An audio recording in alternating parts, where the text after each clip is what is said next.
I just came across a video this morning. Apparently, Cuba strikes back on one of our boats. So this is wild, especially after what happened in Mexico with the capture of El Mincho, and the cartels are now uprising down there. So this is surprising. Let's see what's going on with this. U.S. registered speed.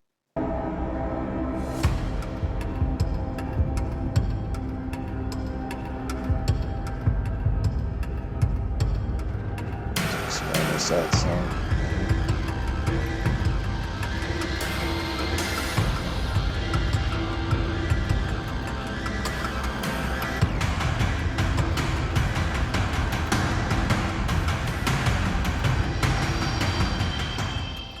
Cuba killed 4 people on board a U.S. registered speedboat off the northern coast of the country on Tuesday morning.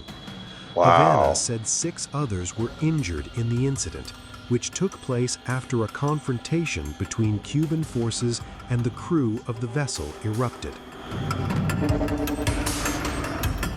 The Cuban Ministry of Interior said that U.S. boat had entered Cuban territorial waters, and the people on board opened fire when officers moved in to check the boat.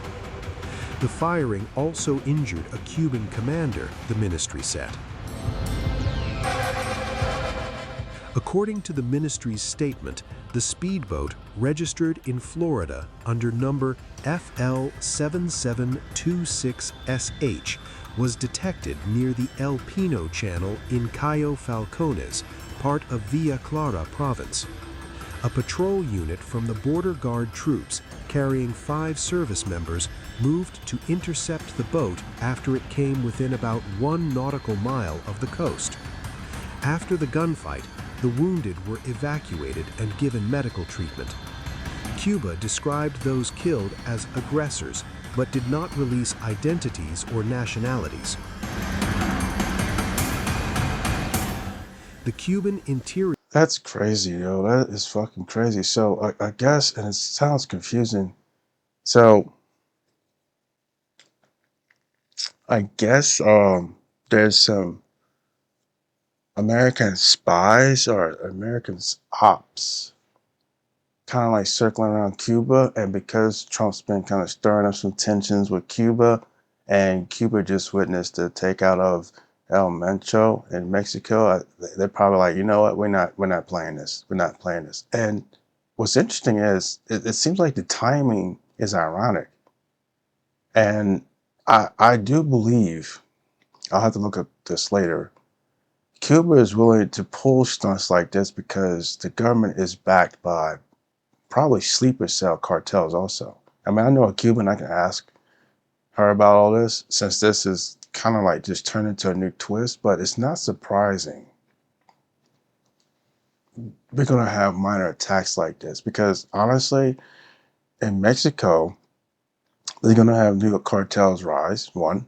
El Mencho's cartel is going to have a new leader.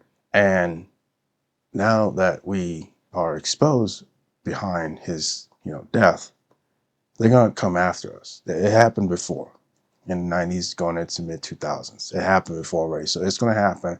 And it wouldn't be surprised if a lot of countries who don't care for us are going to allow cartels or militia to go after us in small ways, different ways, kind of, tit for tat. We might even see a reoccurrence of what was 9/11, but not to that scale. But it might be just a lot of hit and runs, suicide bombers, sneak attacks, people can get snatched up. So it's like the timing is, it's on point. It's ironic, but it's on point. So we're gonna have to keep an eye on this. We may even have more attacks, random attacks from different countries who have opposition with the United States. The Interior Ministry also said investigations were ongoing to clarify the circumstances surrounding the incident.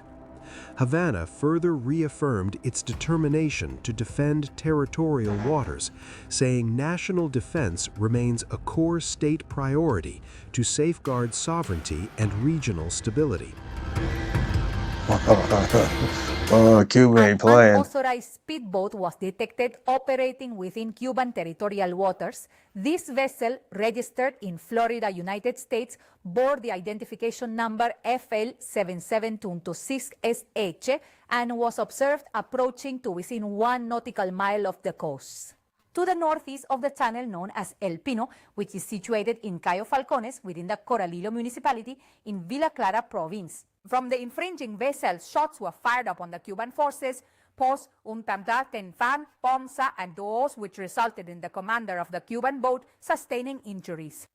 As a consequence of the confrontation, up to the time of these reports closing, on the foreign side, 4 aggressors were killed and 6 were injured, who were subsequently evacuated and received medical assistance. In the face of the current challenges, Cuba emphatically reaffirms its unwavering commitment to protect its territorial waters, based on the profound understanding that national defense is a truly fundamental pillar for the Cuban state, all in favor of safeguarding its sovereignty and ensuring the stability of the entire region. And it's funny too because Russia does supply Cuba with supplies, and I do believe they get stuff from China because we have been messing around with Cuba for decades. We have been trying to destabilize Cuba for decades, and I know one of the issues America had with Cuba was they were getting nuclear weapons.